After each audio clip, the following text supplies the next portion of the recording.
Good evening everyone. Welcome back ulit sa aking channel. No? Ngayon, pag-usapan naman natin, bakit nga ba laging kinukuha ang FT4, T3 at saka TSH? Tara, pag-usapan natin. So, paglilinaw ulit ha, hindi po tayo isang doktor. Gagaya nyo rin po akong pasyente na may hyperthyroidism noon at hypothyroidism. Okay? So, itong topic na to, no, sasagutin ko to bilang isang pasyente ulit at kahit papano naman professor ng Human Anatomy and Physiology. Tara, pag-usapan na natin. Uunahin natin si TSH or si Thyroid Stimulating Hormones, no? Alam naman natin, ang TSH, nanggagaling po yan sa pituitary gland. Hindi po siya lumalabas sa thyroid. Okay? So, baka nalilito, no? Si TSH, inilalabas po yan ni pituitary gland. So, saan ba makikita si pituitary gland? Si pituitary gland po ay makikita po sa may brain or sa stem ng brain. Okay, ganitong function niya, no? Okay, si pituitary gland, nagre-release siya or naglalabas siya ng TSH, ilalabas niya, PAC. Pag inilabas niya, pupunta siya sa feedback lobe, papunta ngayon kay thyroid. Okay, so ano ang gagawin ni TSH? Si TSH, uutusan niya ngayon si thyroid na mag-produce ng T4 and T3. Okay? So pag inutusan niya si T4 at saka si T3 na mag-release ng enough na hormones, okay. No? So, I mean, si T4 and T3, hormones yon from thyroid. Okay, lalabas yan. Okay, so normal.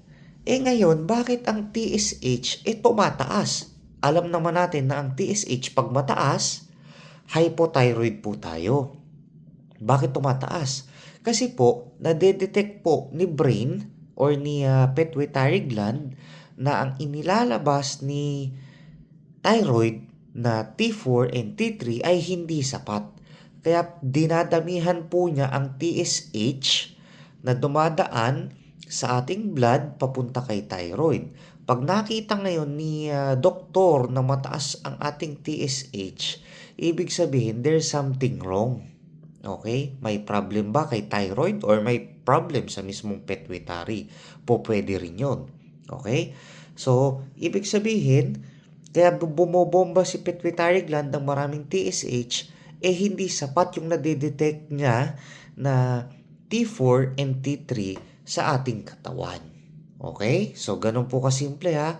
Si TSH nanggagaling po sa ating pituitary gland. Si pituitary gland, nasa stem po siya ng ating utak. Okay? So, ganun po kasimple. Pag ngayon, si thyroid may diferensya at hypo ka nga, ibig sabihin, dumadami po ang TSH na binobomba niya para mag-produce si thyroid ng sapat na T4 and T3 na siyang kailangan ng ating katawan. Okay?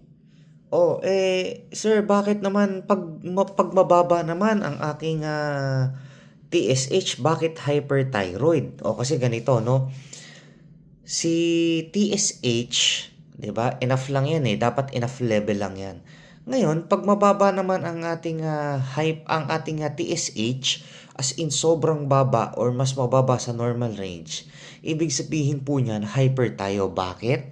Ibig sabihin na detect po ni pituitary gland na ang inilalabas po ni thyroid na T4 and T3 ay sobra na. So, si brain, kakokonti na lang yung thyroid stimulating hormones na ilalabas niya. Kaya nga, TSH, thyroid stimulate hormones or stimulating hormones. Ngayon, si thyroid, sa sobrang daming ipinuproduce na T4 and T3, si brain, kokonti na lang ang ipinapatakpo niyang TSH.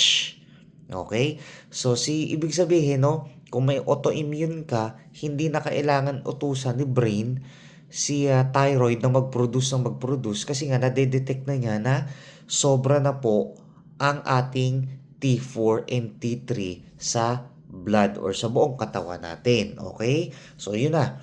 No? So, more or less, po pwedeng hyperthyroid ka na. O next, si thyroxine or si T4 na ang pag-usapan natin. Si T4, no?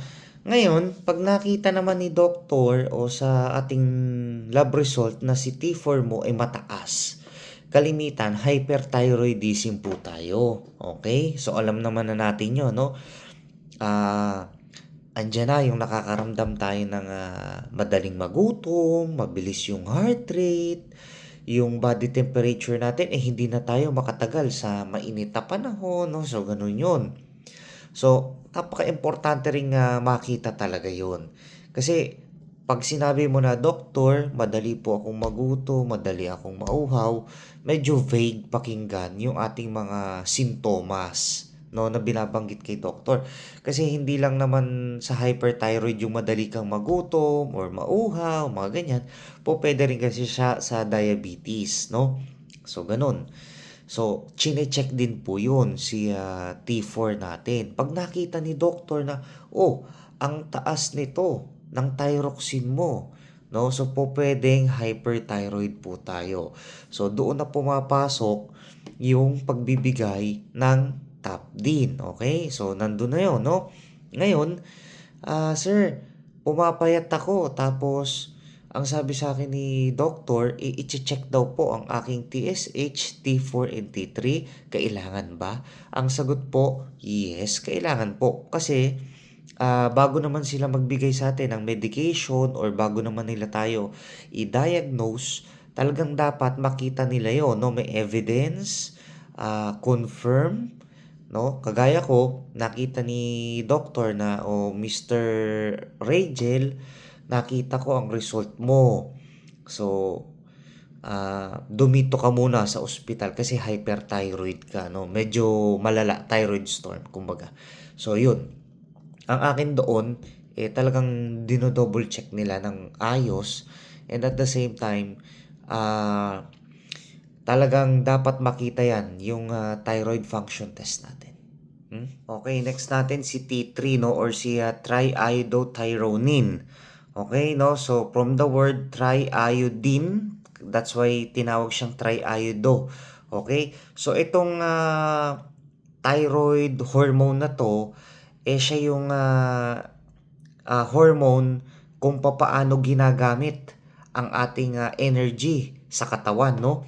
Kaya pansinin nyo, ang taong may hypothyroid, kagaya ko, kung medyo may kababaan ang aking T3, andyan yung nakaka-experience ako ng pagiging tamad or pagod, no? Or minsan paiba-iba ng mood. Kasi itong T3 na to, siya yung responsible din sa ating heart rate, metabolism, growth and development, brain functions, and mood or pagre-regulate ng mood. Kung ito ay may kababaan, dahil hypothyroid ka or hindi ka umiinom ng levothyroxine, so ayan, ang pakiramdam mo yung sluggishness, nakaka-experience ka ng pakiramdam mo na wala ako sa mood, tinatamad akong mag-aral, tinatamad akong pumasok sa trabaho, lalo na kung nag-uumpisa ka palang mag-develop ng hypothyroid. Kagaya ko, nung nag-radioactive iodine ako, no? So, nung nade-develop na yon, medyo talaga namang para akong lagpak, walang energy. No, minsan lagi akong tulog, masandal, tulog, gano'n, no? So, yun nga, medyo may kababaan ang aking T3 noon.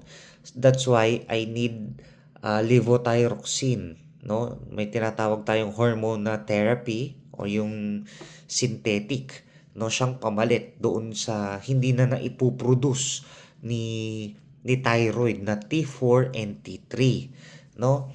So, yun yung kahalagahan naman talaga ng levothyroxine. Okay? Kaya kung ako sa inyo at nakaka-experience kayo ng mga sintomas kagaya ng mga nabanggit ko, mapa-hyper man o mapa-hypo, better consult your doctor.